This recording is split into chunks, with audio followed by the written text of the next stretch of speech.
अपने आराध्य राम जी की आराधना में 22 जनवरी को घी के दिए जलाकर खूब खुशी मना। लक्षद्वीप में जाकर के केवल समुद्र बीच में जाके स्नान किया और एक ट्वीट किया, पूरा विश्व हिल गया। पहले भी हमने जब काउंसलर था 4 विद्यालय मैंने बनाए थे लोगों के लिए, जबकि यहाँ के शिक्षा के क्षेत्र में कहीं स्कूल बिल्डिंग थी नहीं। पूर्व पार्षद और विधायक ने जितनी गलियां नहीं बनाई होंगी, मैंने पहली साल में ही इतनी गलियों का काम वहां पर शुरू करा दिया कि लोगों, अभी तो शुरुआत है, ये तो टेलर है, फिल्म तो बाकी पड़ी हुई है। किसी ने ध्यान ही नहीं दिया। पानी सड़कों पे आ जा रहा है, टूटी हुई सड़कें पड़ी, पानी की निकासी सही नहीं है। इतना सुंदर बन जाएगा जो लाइफ लाइन है यहाँ का, तो ये एक नया मुकंदपुर वार्ड तैयार होगा, नया सुंदर आएगा, नई चीज खड़ी होगी। तो मेरा एक शौक रहता है कि मैं अपने 5 साल के कार्यकाल में लोगों का दिल जीतूं। मैं इतना नहीं लगा पाता हूं क्योंकि मैं आर्थिक रूप से इतना मजबूत नहीं रहता हूं, क्योंकि मैं फालतू फंड की चीजों से अर्निंग नहीं करता।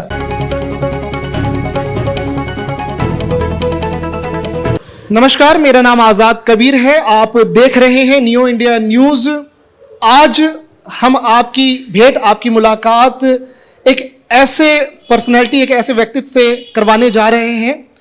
गुलाब सिंह राठौर जी इस वक्त हमारे साथ मौजूद हैं और हम आपको बता दें कि ये वार्ड संख्या एमसीडी का 8 है। परिसीमन के बाद एमसीडी के जो अब इस वक्त 2024 में जो वर्तमान में जो दिल्ली में कुल सीटें जो हैं, कुल वार्ड हैं, वो 250 हैं और परिसीमन से पहले 272 दिल्ली में वार्ड हुआ करते थे। एमसीडी के इलेक्शन के बाद आज 1 साल पूरे होने जा रहे हैं, 1 वर्ष पूरा हो चुका है। आगे 4 साल और अभी बचे हुए हैं।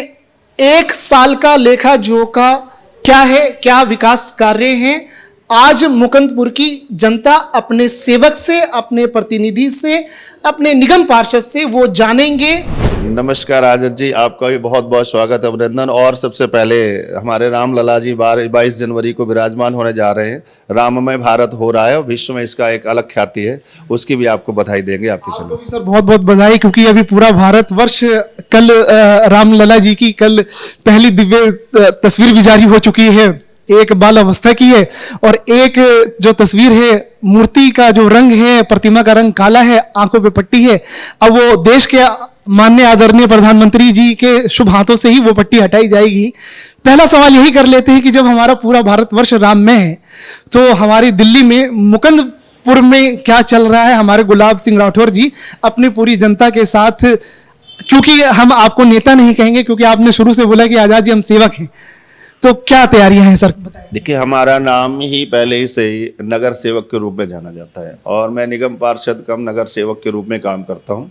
और ये इस समय मुझे लग रहा है कि इतना उत्साह है, इतना ऐसा फीलिंग हो रही है कि जो पिछली दिवाली हो रही थी निरंतर, उसका रंग फीका हो गया और ये एक बड़ी दिवाली बन गई है। सो ये पूरे देश के लिए ही नहीं, पूरे विश्व में भारतवासी रहने वाले, सनातन को मानने वाले, उन सब के लिए बहुत बड़ी प्रसन्नता और खुशी का भाव है। और राम जी अपने भवन पर विराजमान होंगे, हम लोग भी अपने घर जाते, कितनी खुशी होती है। तो आज 500 वर्ष के बाद, मेरी 7 पीढ़ियों के खपने के बाद आज वो अवसर मिल रहा है। इसके लिए हम लोग साक्षी होंगे, कितना बड़ा सौभाग्य हम सबका। इसके लिए मैं देश के यशस्वी प्रधानमंत्री जी का जितना धन्यवाद करूं और उन सबका कि जिन्होंने 2014 में देश के यशस्वी प्रधानमंत्री नरेंद्र मोदी जी को प्रधानमंत्री बनाने के लिए अपना योगदान दिया, अपना सहयोग दिया। सभी लोग बधाई के पात्र हैं, सबको धन्यवाद। और जो लोग अभी तक नहीं समझ पाए हैं, मुझे आशा है वो सब लोग समझ करके अपने आराध्य राम जी की आराधना में 22 जनवरी को घी के दिए जलाकर खूब खुशी मनाएंगे। वैसे पूरे क्षेत्र में जगह जगह लोग भगवा झंडा ढूंढे नहीं मिल रहे हैं, जय श्री राम के झंडे ढूंढे नहीं मिल रहे, लड़ियां ढूंढे नहीं मिल रही। इतना खुशी है, मैं आज सुबह से राउंड कर रहा हूं पैदल, जहां देखो भैया झंडे, भैया झंडे, भैया मेरे 10 झंडे हैं, मुझे 5 झंडे और दे दो। इतना मैं मंगा के दे रहा हूं, मुझे लग ही नहीं रहा है, ऐसा लग रहा है कि जैसे पटाखे मंगा रहा हूं, खुशी मना रहा हूं। बहुत अच्छा माहौल है। ये अवसर है ना राठौर जी, ऐसा लग रहा है कि जैसे अभी हम जो रामायण में पढ़ा करते थे कि जब है ना राम जी है ना, क्या कहते हैं, 14 साल का वनवास करके जब वापस लौटे थे, तो जो खुशी थी अयोध्या वासियों में, पूरे भारत में हर इलाके में, चाहे वो छोटा सा एक वार्ड हो या ग्रामीण इलाका हो या शहर हो, हर जगह पे वही एक भावना आ रही है।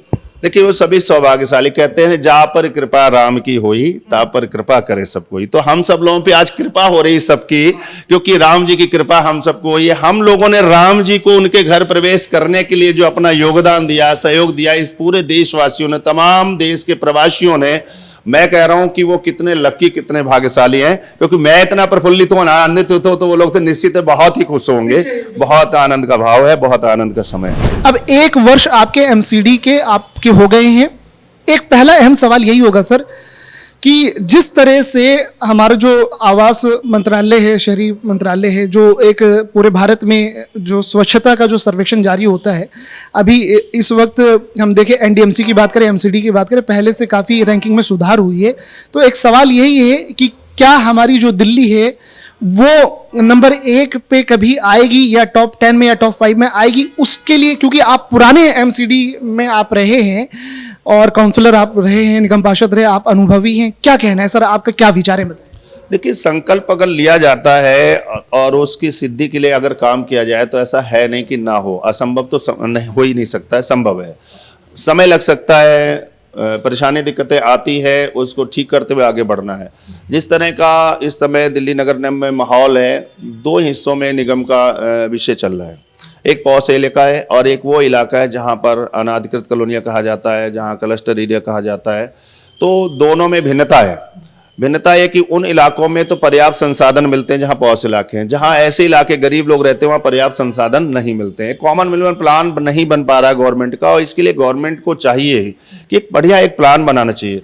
यहाँ पर एजेंसियाँ अलग अलग है, फ्लड विभाग सड़क बना रहा है तो जल बोर्ड नाले तोड़ रहा है, कभी सीवर आ रहा है, कभी वो कर रहा है, तो तमाम इससे जो पैसा बहुत ज़्यादा खर्च होता है, लेकिन उसका एक बेहतर प्लान नहीं हो पाता, एक अच्छी चीज़ें नहीं हो पाती। फिर भी हम सबने, मैं 2007 में पहली बार काउंसलर बना था, तो मेरे अंदर, मैं उस समय मेरी 36-37 साल की उम्र थी, तो बड़ा जोश, बड़ा जुनून होता ही है, स्वाभाविक का यूथ, और वो भी ऐसे सिंबल से जो लोजपा का सिंबल था, कि दिल्ली में मैं अकेला जीता था उस सिंबल से, तो लोगों ने एज ए इंडिपेंडेंट मुझे चुनाव जिताया था, तो बड़ी आशाएं थी।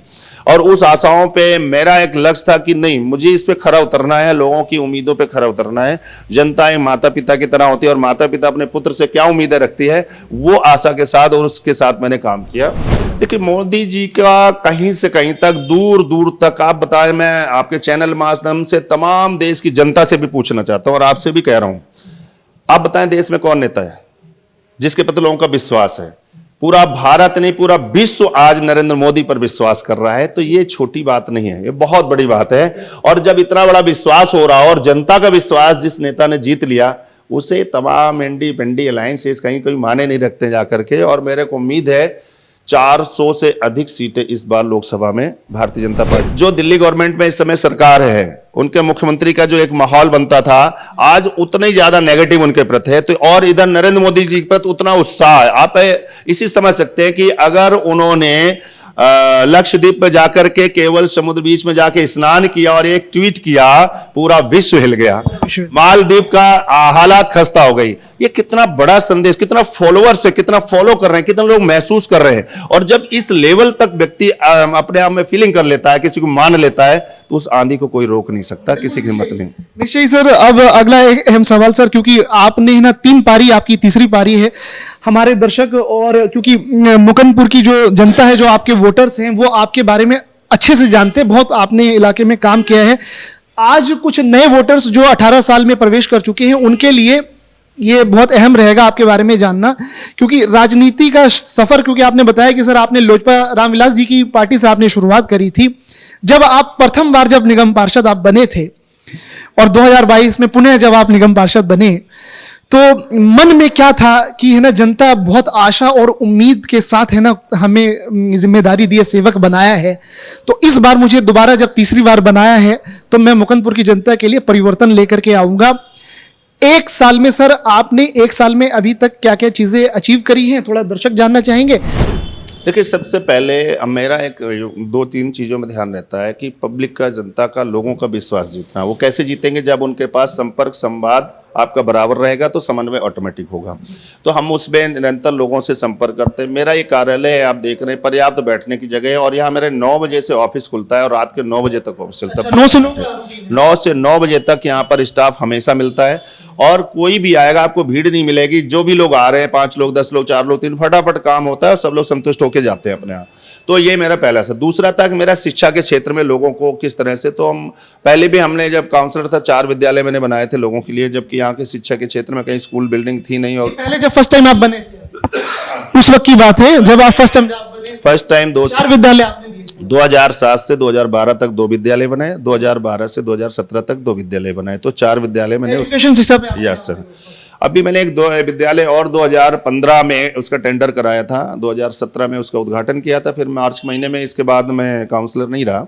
वो विद्यालय पिछले पूरे 5.5 साल तक बनते बनते बच्चों को समर्पित नहीं हो पाया था, यानी कमियां पड़ी रहीं, लोग नहीं करा पाए। तमाम प्रयासों के बाद मेरा आते ही मैंने सबसे पहले फोकस किया, और वो ऐसा विद्यालय कि आप देखेंगे आपको लगेगा कि बहुत बड़ा कॉलेज है, बहुत बड़ा कॉलेज, इतना बड़ा। अभी आज 2024 में वो मूर्त रूप में तैयार है, वो चल रहा है, वो हमने रनिंग में कर दिया और बच्चों को पढ़ने के लिए बिठा दिया। जो उसकी कमियां थी उस सबको मैं अपने एमसीडी कमिश्नर साहब को वहां लाया, डिप्टी कमिश्नर, एडिशनल कमिश्नर, तमाम लोगों को दौरा करा कर उन्होंने सहयोग किया, और उन्होंने माना कि नहीं, जो गुलाब सिंह राठौर कह रहे हैं वो सच है और करना चाहिए। कई प्रकार के बजट प्लान करके और उसकी स्कूल को चालू कर दिया, और अब बच्चे वहां पर पढ़ रहे हैं। हम ये माने कि ये जो आप क्या कहते हैं 1 साल के कार्यकाल में ये एक काम शिक्षा की दिशा में जो पुराना जो काम था, जो आपके ड्रीम प्रोजेक्ट में था, वो एक काम 1 साल में पूर्ण रूप, वो मूर्त रूप ले लिए। यस, और ये तो बहुत छोटा विषय है। मैंने इस पीरियड में, हमारा जहांगीरपुरी का 3 ब्लॉक लगते हैं, जहां पूरे 5 साल में पूर्व पार्षद और विधायक ने जितनी गलियां नहीं बनाई होंगी, मैंने पहली साल में ही इतनी गलियों का काम वहां पर शुरू करा दिया कि लोगों के अंदर इतना उत्साह है और उन्हें विश्वास होने लग गया कि नहीं, गुलाब सिंह राठौर जो चुनाव में कह रहे थे वही करना है, और वो ठीक कर रहे हैं। बिना किसी उद्घाटन, बिना किसी हल्ला का, और काम चालू। लोग उद्घाटन करते थे, काम चालू नहीं होते थे। वहां पर काम चल रहे हैं, लोग दौड़ रहे हैं। अब तो लोगों को ये लग रहा है कि बस मिलो जल्दी से और अपना भी काम कराओ। वहां पार्कों की दयनीय स्थिति थी, उनमें मैंने काफी प्लान लिया और काफी अच्छे किया है।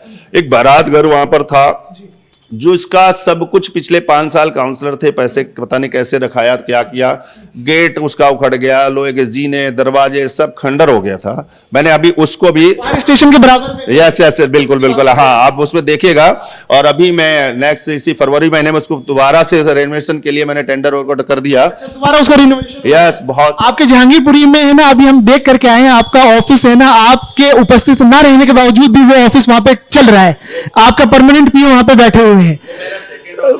सेकंड मेरे चलते हैं, एक मुकंदपुर के लोगों के लिए इधर के लिए जो मिलता है, एक जहांगीरपुरी के लोगों को यहाँ तक दौड़ना न पड़े, तो वहाँ रेगुलर सर्विस उन लोगों को मिलती है, ताकि वहाँ की समस्या वहीं से निदान कर दिया जाए। जहांगीरपुरी के 3 ब्लॉक आपके पास D, E और EE आपके पास है, तो वहाँ के लोगों की समस्या का निस्तारण आपने वहीं पे करते हैं। वहाँ पे आप समय भी देते हैं? बिल्कुल, मैं वहां पर सीधा लोगों के पास, मेरा क्या सर, हफ्ते में क्या रूटीन है, जरा हमारे दर्शकों को भी बताओ। तो सप्ताह में मुझे लग रहा है कि 3 से 4 दिन तो मैं रेगुलर जाता ही हूँ, और कार्यक्रमों में भी बराबर रहता हूँ। और मैं जब जाऊंगा तो 2-4 से गलियों में घूमता हूँ, ताकि लोग मुझसे नोक झोंक करें, मेरा नेता आया तो मैं इससे कुछ लड़ूं। और जब बहनें बेटियां लड़ती है ना, तो मुझे अच्छा लगता है कि अपनी भावनाएं व्यक्त कर रही, तो मैं उसके निस्तारण के लिए उनके साथ बैठ करके चाय पीता हूँ, उनसे गप करता हूँ, पारिवारिक रूप से मिलता हूँ, तो अपनापन। वैसे तो क्या कहते हैं, नेता लोग है ना, चाहते हैं कि वो किसी गली में जाएं तो कोई है ना टोके नहीं, वो बच करके निकल जाते हैं। लेकिन यहाँ पे हम देख रहे हैं कि आपका स्वभाव उल्टा है, कि लोग आकर के आपको बोले और रोके, टोके आपको। मेरे लिए सबसे हमारे लिए क्या कर रहे हैं? मेरे लिए सबसे बड़ी सजा मालूम क्या है?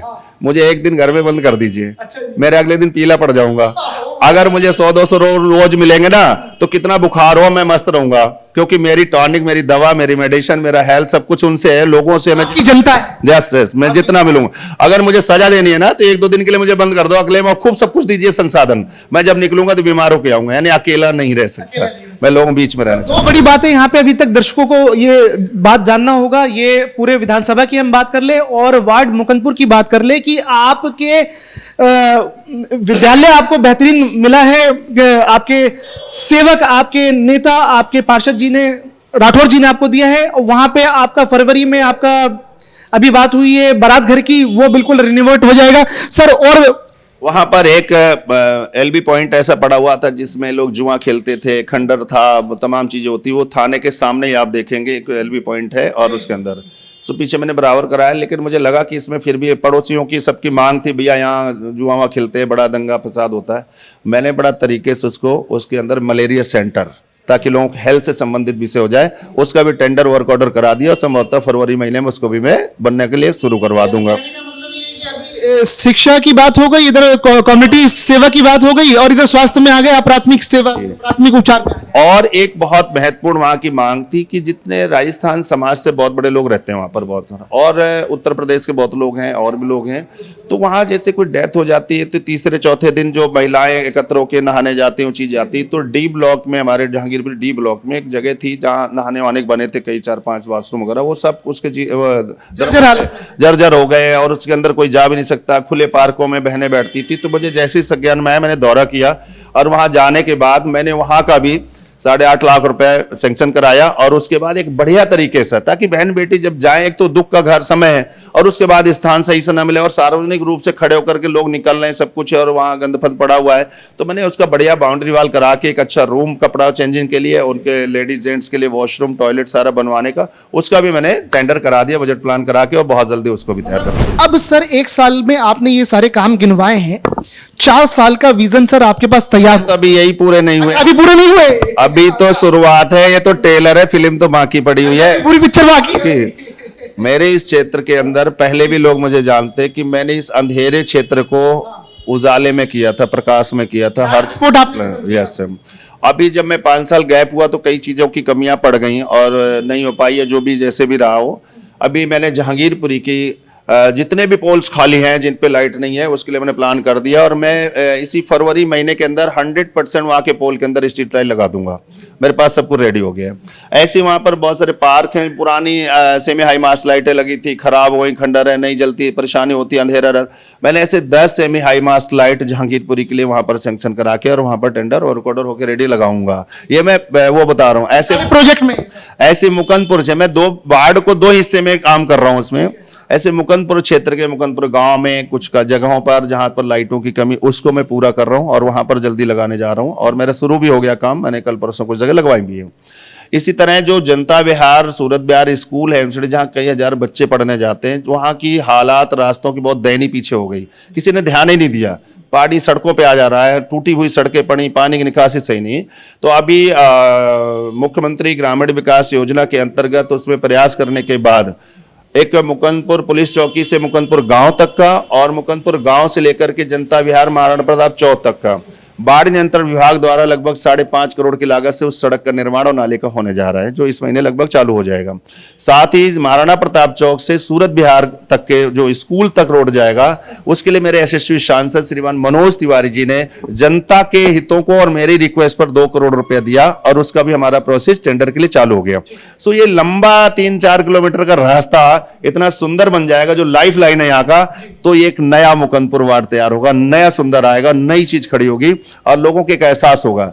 और इसी तरह हमने स्वच्छता को लेकर के रेगुलर जो बड़ी नालियां थी, नाले थे, जहां पर लंबे समय से सिल्ट जमी हुई है, उसको मैं बैक्ट्रा मशीन से हो, जेसी मशीन से हो, कई बार सुपर सकर मशीन से पुलिया क्लॉबर को निकालने का हो, रेगुलर कर्मचारियों के माध्यम से काफी प्रयास करें। लेकिन जो बहुत हालत कहते खराब हो जाती है, तो सुधारने में समय तो थोड़ा लगेगा, लेकिन मेरा उम्मीद है कि मैं नेक्स्ट ईयर, और ये सेशन गया और नया सेशन आते आते मैं लोगों को बढ़िया से बढ़िया सुविधा पे तैयार कर दूंगा। ये सर आपने, पहले हमारे माइंड में भी सवाल होता है कि पता नहीं है ना नेताजी के पास है ना लिस्ट होगी या पता होगा, लेकिन आप है ना बिना सांस लिए हुए आप एक लय में, एक सुर में आप पूरे विकास कार्य गिनवाते जा रहे हैं। देखो, मेरे पिताजी किसान थे, मुझे ऐसा लग रहा है कि आपने ना 1 साल का 5 साल का काम एक ही बार में गिनवा दिया। लेकिन मैं आपके चैनल के माध्यम से अपने क्षेत्रवासियों को कहना चाहता हूँ कि ये तो अभी टेलर है, फिल्म तो अभी आनी बाकी है, अभी बाकी है। और जब वो आएगी तो मेरा एक शौक रहता है कि मैं अपने 5 साल के कार्यकाल में लोगों का दिल जीतूं। लोग होर्डिंग बोर्ड, पोस्टर खंभों में, दीवालों में लगाते 2 दिन 4 दिन में उतर जाते हैं। मैं इतना नहीं लगा पाता हूं, क्योंकि मैं आर्थिक रूप से इतना मजबूत नहीं रहता हूं, क्योंकि मैं फालतू फंड की चीजों से अर्निंग नहीं करता। मैं कहना नहीं चाहूंगा, सब जानते हैं। मैं लोगों के दिल में अपनी फोटो लगाता हूं, ताकि बरसात हो, आंधी आए, तूफान हो, कभी वहां से हटे ही ना। और उसके लिए दिल भरा कार्य करना पड़ता है, उनके नजदीक जाके काम करना पड़ता है, उनके विश्वास को जीतना पड़ता है। वो हमेशा हमने जीता है, और इस वार्ड में अभी भी मैं सबका दिल जीत करके आगे बढ़ूंगा। देखो, मेरा नेक्स्ट प्लान जो आगे भी है कि जो अभी भी कई स्थान है, जैसे मुकंदपुर में ले लें तो एक नए बारात घर की यहाँ आवश्यकता है। हमने उसके जगह के लिए हमने कर लिया तैयारी, जो इस साल हमने उस पर भी होमवर्क किया। तो हमें जगह कहाँ पर बनाना है और कहाँ जगह, क्योंकि जमीन भी तो होना चाहिए। उसके लिए एक अच्छा सुंदर पार्क यहाँ बनाना है, जिसकी हमने तैयारी की है। यहाँ पर हमारा एक है कि बच्चों के खेलने के लिए एक मैदान बने। मेरी माननीय सांसद जी से इस पे पूरा चर्चा हो गई, डिस्कस हो गया और वो मेरे लिए पूरी तरीके से इससे यहाँ के लोगों के लिए लगे हुए हैं और उसके लिए ज़मीन भी हमने व्यवस्था कर ली है।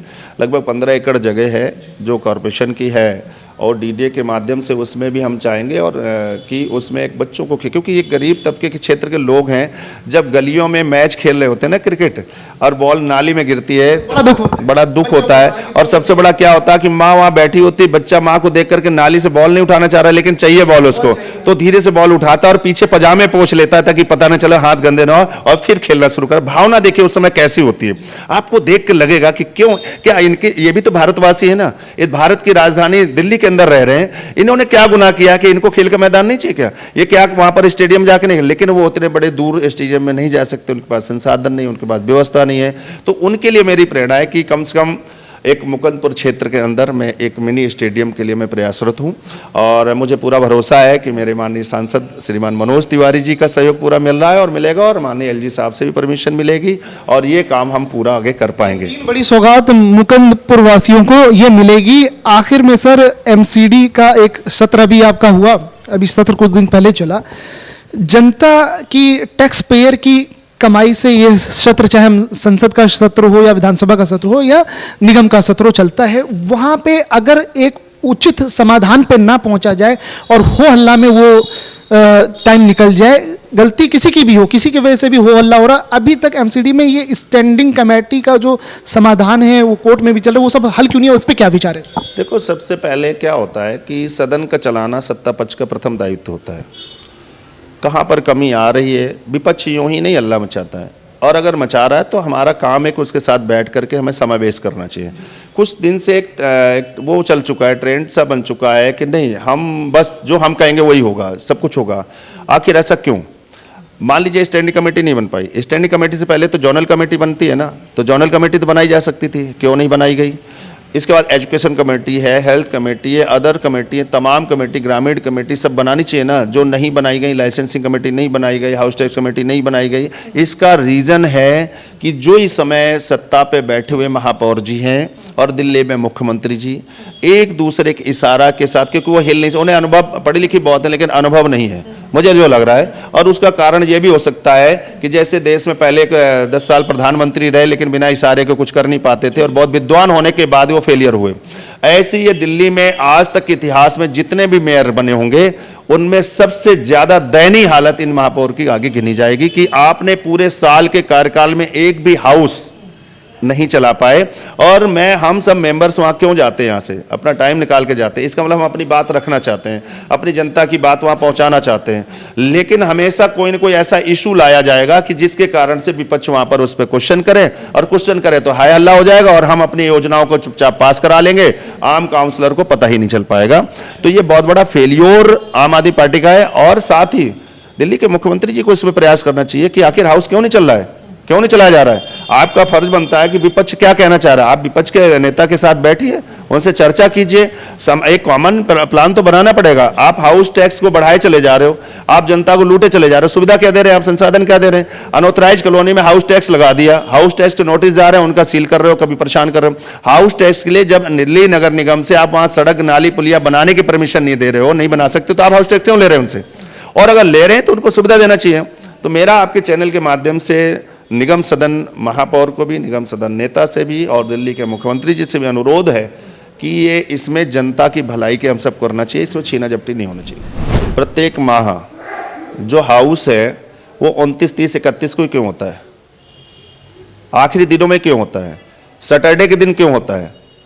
कई ऐसे हाउस देखे जो सैटरडे को रखा दिया, जिस दिन वहाँ अधिकारी कर्मचारी हमारी कोई होता ही नहीं, केवल वही अधिकारी आते हैं और अधिकारी भी यही चाहेंगे कि जल्दी से खत्म हो। और ये कहीं ना कहीं वरिष्ठ अधिकारी और मेयर की मिली भगत का एक नतीजा है कि कोई न कोई ऐसा इशू सामने लाएंगे। वो सबसे पहले उनके खुद के आम आदमी पार्टी के काउंसलर उनके उसमें, आप आम आदमी पार्टी के निगम पार्षदों की भावनाएं तो जा करके सुनिए। उनकी भावनाएं ये हैं कि वो खुद वो कह रहे हैं, जो मैं कह रहा हूं कि दिल्ली के इतिहास में इस महापौर का सबसे कमजोर रिजल्ट लिखा जाएगा कि सबसे कमजोर रिजल्ट रहा, ऐसे को एक भी हाउस नहीं चल पाया। आखिर मैं कह रहा हूं कि विपक्ष का भी कोई कारण तो होगा तख्ती ले जाने का, कोई रीजन तो होगा। आप जनता को लूटेंगे और हम बैठ के सुनेंगे तो भागीदार तो हम भी हुए ना। चोरी करने वाले से ज्यादा जुर्मकार होता है जो चोरी को छुपाने में सहयोग करता है। अगर विपक्ष वहां पर इनके गलत नीति का सहयोग कर रहा है तो विपक्ष भी उतना भी जिम्मेदार है। इसलिए विपक्ष सदैव उसको इनके सामने लाना चाहता है, इनको बताना चाहता है। और जैसे ही हम लोग अपना बात रखते हैं, इनके पार्टी के ही नेता काउंसलर जो है ना उल्टा सीधा वहां बोलने लगते हैं, बदतमीजियां करने लगते हैं। तो जब बदतमीजी करेंगे, और मेयर कभी भी उनको नहीं कहते कि आप बैठिए, कभी नहीं उनको रोकते कि आप गलत, केवल बीजेपी के पार्षदों को धमकाते रहेंगे, आप बैठ जाइए, आपको बाहर निकलवा देंगे, आपको फेंकवा देंगे। अरे हम जनता के प्रतिनिधि हम भी हैं, और आप मेयर इसलिए हैं क्योंकि हम काउंसलर हैं, और हम लोग काउंसलर हैं तब आप मेयर बने। हम लोग किसने बनाया? जनता ने। जनता की लड़ाई के लिए हम लोग वहां पर जा रहे हैं। आप भ्रष्टाचार कैसे करोगे?